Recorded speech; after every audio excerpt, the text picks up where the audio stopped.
on the connection between viral infections and autoimmune disease, I would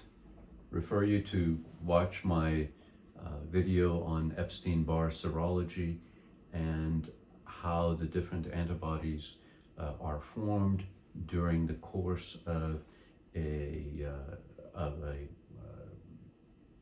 Epstein Barr infection or CMV infection that can lead to mononucleosis. There are several publications about the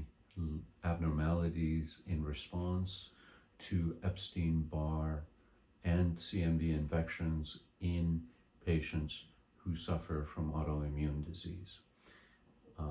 And I've seen this quite a few times in my own practice to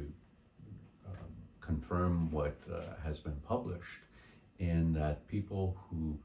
tend to develop autoimmune disease are people who do not seem to resolve the initial episode of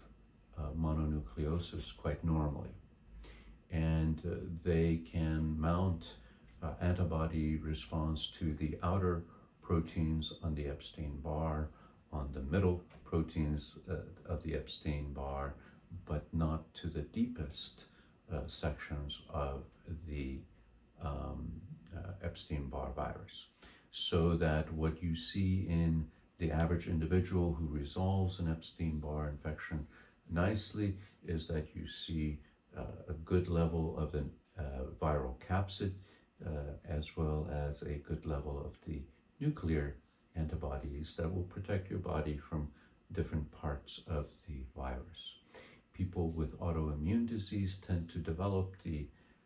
EBNA 2 and 3, which are two of the antibodies against the nuclear antigen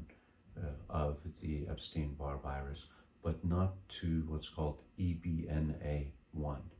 And what happens is that EBNA1 can go undetected and unchecked in the system and act as a potential source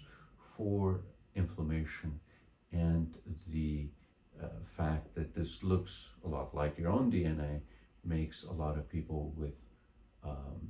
autoimmune disease develop antibodies to take care of this EBNA1, but instead of doing so, it actually attacks the body and may be the underlying